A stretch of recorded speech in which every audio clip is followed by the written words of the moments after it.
بسم اللہ الرحمن الرحیم الصلاۃ والسلام علیک یا رسول اللہ وعلی آلک واصحابک یا نور اللہ۔ درس قرآن گر ہم نے نہ بھلایا ہوتا، درس قرآن گر ہم نے نہ بھلایا ہوتا، یہ زمانہ نہ زمانے نے دکھایا ہوتا۔ آج جو سویڈن کا یہ واقعہ ہے، میں آپ حضرات کے علم میں یہ بات لاتا چلوں کہ جنوری کے مہینے میں سویڈن میں ایک دفعہ قرآن مجید نظر آتش کیا گیا اور مظاہرے ہوئے، دنیا بھر میں مظاہرے ہوئے۔ اس وقت بھی ہم نے یہ کہا کہ اب اگر یہ ہوا تو ہم ویسا کر دیں گے۔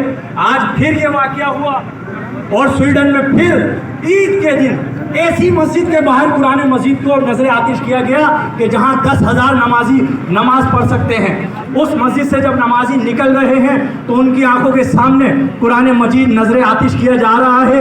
میں آپ کو بتاتا چلوں، سویڈن وہ ملک ہے کہ جس کی 80% سے زائد آبادی کرسچن ہے اور مسلمان وہاں اقلیت ہیں۔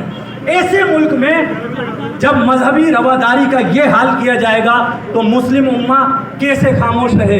میں یہاں آپ کو ایک بات بتاتا چلوں کہ جب امریکہ کا دل چاہا کہ ہم عراق سے ہمارا کچھ نظریاتی اور سیاسی اختلاف ہے تو عراق کی اینٹ سے اینٹ بجا دی۔ جب امریکہ کا دل چاہا کہ افغانستان سے ہمارے سیاسی نظریاتی اختلاف ہے تو افغانستان کی اینٹ سے اینٹ بچا دی۔ کیا امریکہ نے یہ سوچا کہ میری معیشت کا کیا ہوگا؟ کیا امریکہ نے یہ سوچا کہ میرے لوگوں کا کیا ہوگا؟ نہیں۔ جب کوئی قوم اپنی طاقت کو منوانا چاہتی ہے تو اپنی طاقت اسلحے کے زور پر منواتی ہے۔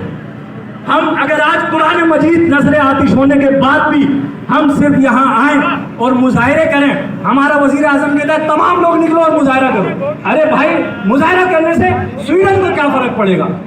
عدالت سے اجازت لے کر اس شخص نے قرآن مجید نظر آتش کیا ہے، اس میں سویڈن کی عدالت ملوث ہے، اس میں سویڈن کی حکومت ملوث ہے۔